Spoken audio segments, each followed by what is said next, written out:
Pranams Guruji. Namaste.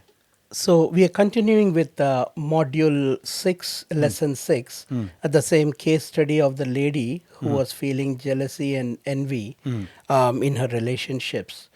And the world teacher Krishnamurti is actually saying something very interesting about the culture and the society at the macrocosmic level, where he says that this envy and jealousy is encouraged in our society in the form of competition and comparison and all towards success.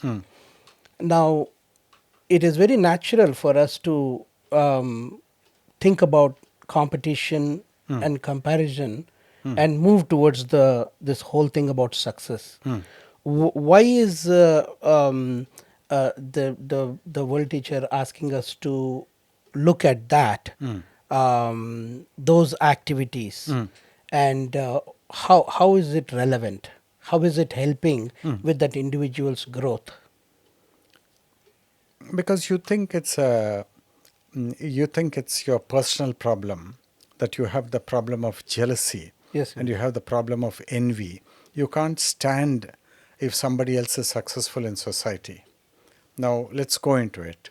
Why do you have this force of envy operating in you when somebody else, your peer or your associate, he is very successful, hugely successful, and his earnings are way beyond your imagination? So you can't stand it. That's envy. And you say, I want that. Now, if you look very carefully, if you're just watchful without verbalizing it, you should not verbalize it. You should just watch as an entomologist watches an insect, as a microbiologist watches a virus. In the same way, you must watch.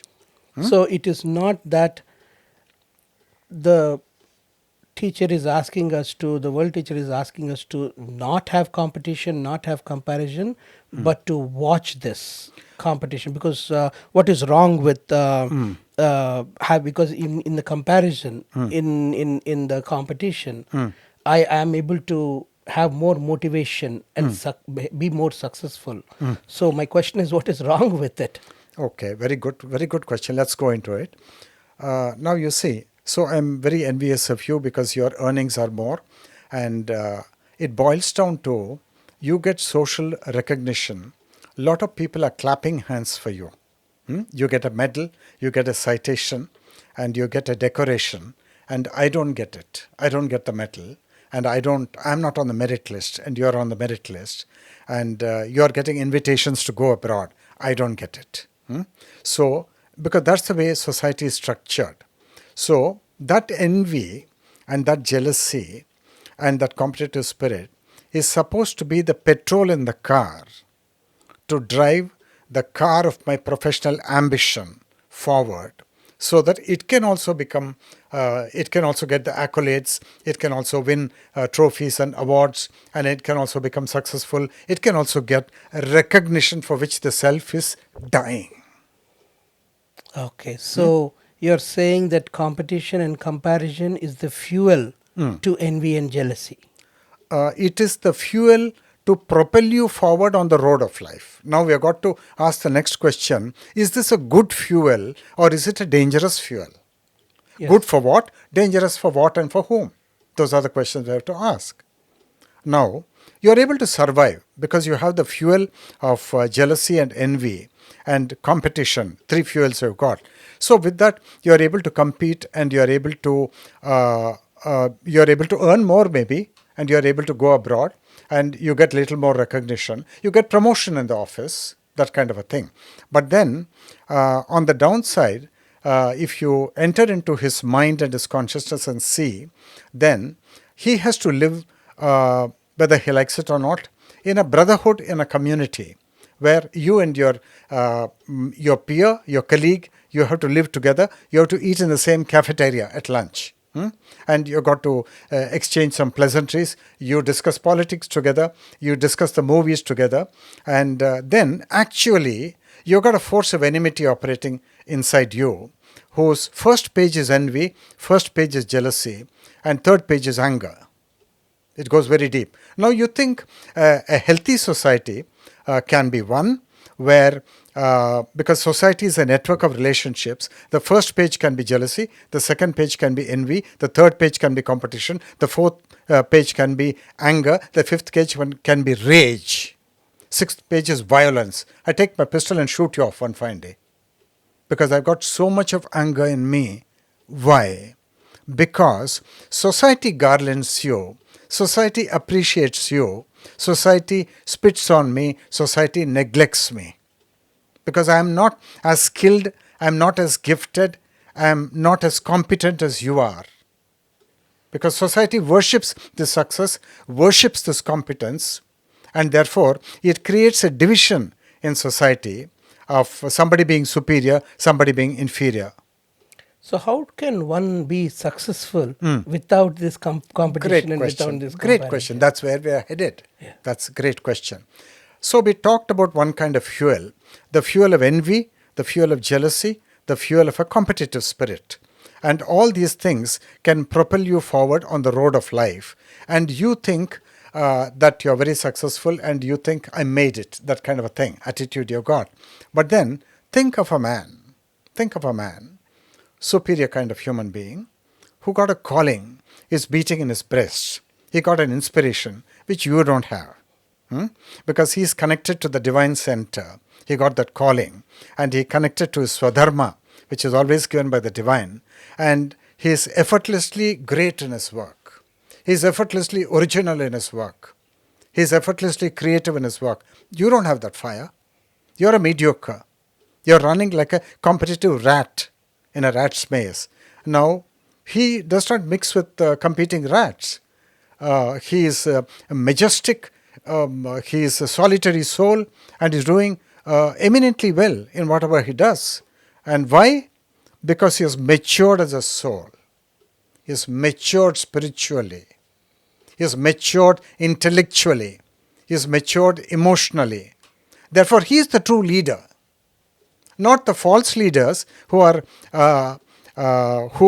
telling you that you've got to walk on the road of competition and walk on the road of success. That success is cheap. Because that success has created in you enmity and division between you and your fellow beings.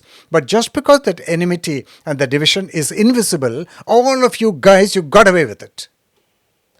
So this person that you are mentioning, who's centered, the divine centric person. So can we say he has this competitive and comparison spirit without the sense of envy and jealousy? No, he does not have any competitive spirit at all. At all. Love is the only force operating in him. Okay, so what is driving this is not his competition, No. not his envy, Love. or it's his love. Okay, it's his Love for his work. For his work with himself also. With himself also. That's fundamental. Fundamental. That's fundamental. You've got to feel very good about yourself. And out of that, 100 blessings come out. 100. One must have that faith. Well, if you don't have that faith, you can at least discover it by experimenting with it. And that's why I say that with the coming of Krishnamurti, the world teacher, there is a huge paradigm shift which has happened in the religious sphere. And think of society. Society is more like a civilization of rats. I'm putting it very brutally. I don't mean to offend anybody, but I must be given the license to speak the truth. Now, that's what it is. Think of a society where relationships are healthy, where I am not secretly planning that you should not get the promotion and that I should get the promotion. Just think of that. No, that's very mean. That's shallow. That is stupid. And anybody who is intelligent will not like to live like that. Even though people know it is not right and it is negative, it is not good, still they do it because they have no other choice. No, their knowing is not good enough. Their knowing is not good enough. It's too shallow. It's too cursory and it's in passing. So one must again go deep and see this, how this competitive spirit and how this comparison is not a positive thing. Is there a positive side to this competition? Not at all. No, just to see how it is really affecting them individually and creating that whole negative effect, negative feelings. Yeah, one has to emotions. see that. One has to see the destructive nature of a competitive spirit. One has to see the destruction that is implicit in jealousy, destruction which is implicit in envy. And now take what's going on here. Huh? Now, I call you and I call Lakshmi Kumar, and you are Canadian citizens and you come rarely to India, and I say, come and talk to me. Let's discuss this. Now, are we three competing with each other? It's absurd, right? It's totally absurd. Yeah, now we are cooperating with each other. yeah. Now, can we become intelligent enough to learn the benediction of cooperation? Yes. Can we rise to that level? Yeah, we're complementing each other. We are complementing each Not other. really Yeah, we are competing. learning from each other. We are discussing the truth with each other. Shouldn't society have that as the basis? Yes, that is the Yeah. approach. That's where the world teacher is taking us. taking us there. Because naturally in the society we are as young children, our parents and even the teachers in the school are constantly comparing. Look, he's studying well. Why are you not? Yeah. Right. So Yeah. there is a it has really put into us in our ingrained in us about this whole competitive spirit, and you need to compete to really be on the top. Yeah. So that whole concept itself, it's being shattered now. Yeah, that is. See, Krishnamurti himself is one of the big victims of this comparison and penalization. He used to be caned every day in school. Do you know that? It's been In school? Because Krishnamurti was dull. His brother Nitya was very bright. He became a lawyer. He qualified himself as a lawyer in England. But Krishnamurti could not study books. He's always dreaming. He's always vacant. He's looking at trees. He's looking at animals. He can't do academics. Okay. Now, but he's a mystic. Now, if there are 6 billion people on planet Earth, now, will you go with the proposition that every human being is a unique manifestation of the divine? Will you go with that proposition? And that there is an untapped potential within every human being. Every individual is unique. Every individual is unique. Yes. And should the whole system of education and the whole of society, should it not encourage and inspire you in order to bring out that potential for your own happiness and for the happiness of one and all? Yes, but it Should is that- not designed that way. It's not designed that way. There's a Therefore, template, and Yeah. everybody has to fit into that template. yeah. That Therefore, is how it Krishna ji is. says, in order to change society, you have to break away from it. That's what I did. You've got to break away from it. But do you think, somewhat like from our conversation here, I have a feeling that we say that the society that imposes competition kind of slowly breeds and into jealousy and envy in people. But do you think that people develop the feeling of envy and jealousy only towards people that they are close to? Whereas if I don't feel jealousy towards or envy towards Steve Jobs. He seems very inspirational to me. He's in the same field as I am. So how come we have this envy and jealousy only towards people who are close to us? Yeah, it depends on in which basket of relationship your security is invested, your emotional security. If your emotional security is invested in the basket of your wife, then you're going to be jealous of her. Now, you and Steve Jobs, you don't have any connection at all. No attachment. He's a total stranger. No attachment at all. He's an unknown figure, and he's heroic by his life and by his work. So he's an icon for you. You want to worship him. He's an idol. He's a god. So to aspire to be something like that, it is also bred by competition. Of course. Whereas that doesn't really make me feel jealous towards Steve Jobs. How is that only... how is that competition, Guruji? No, it's not. Isn't It's that not. inspiration? Yeah, that's not competition. That's All right. inspiration. You're not comparing yourself with him, but you're inspired by that to be in that be at that level. I don't know if that is. No, we've got to wait. We've got to bring the scanner here. Okay. No. Now, it is suspect. Okay, why do you want to be like him? Why do you want to be Is he the template Then for that is 7 billion comparison. people? Of course. Then that is comparison. No, the self has been infatuated by success. The self loves the diet of adulation, public glorification, and garlanding on big platforms. Yes. Now you want that. Right. And therefore, Steve Jobs has become important for you. Okay. Because he's at the center of attention in the whole world. And you want that center of attention for the whole world. So it comes down to your sovereignty, which is not yet fulfilled. So as long as it is an inspiration to create your own path and create your own way, it's all right. It's all right. But if it becomes, I want to be that, Yeah, then that becomes comparison. No, it's pathological. And that is become Pathological. suffering. Pathological. That leader, Steve Jobs or whoever it is, your teacher, whoever your teacher is, he must tell you you've got 1,000 tons of gold within you. Tap it. Tap it. Yeah. That is a good system of education, which will tell you that the gold is within, harness it. So Bring it forth. How can one harness, how can one identify their own swadharma or discover their own divine architecture?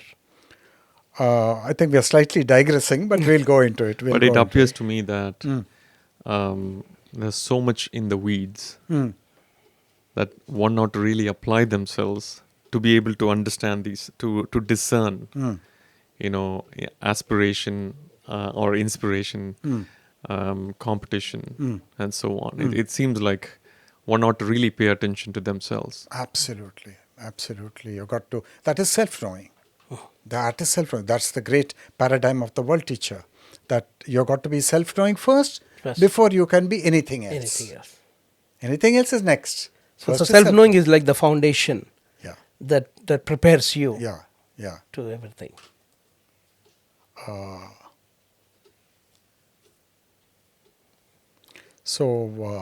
Okay. So one has to be what I say is, you are prepared to give your life for your earnings and for your name and fame. Right? Yes, Guruji. Right. Now, is that the only unknown in life? Is that the goal in life? Right. Think about it. Yes. So obviously to some, that's all they want. Yeah. That is all they want. Yeah. So the world teacher is not against being successful or against anything, to be happy or anything, but the world teacher is saying that do it not through competition and comparison, but through the awareness or discovering your own self first, and then discovering what inspires you, and work towards that, and that will become successful naturally. Success will come naturally. You're presenting a mixed diet and a mixed truth. Okay. Success belongs to Rahu, failure belongs to Ketu. Both are aberrant energies. Oh. Both are pathological. Both are aberrant.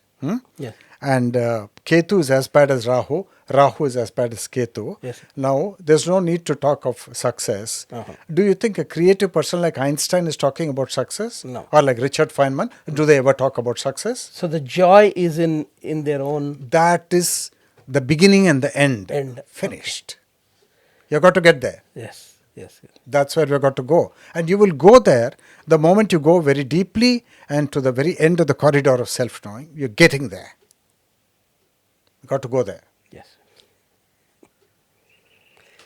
So thank you, Guruji. Yeah, namaste. For Namaste. Thank you for asking excellent questions.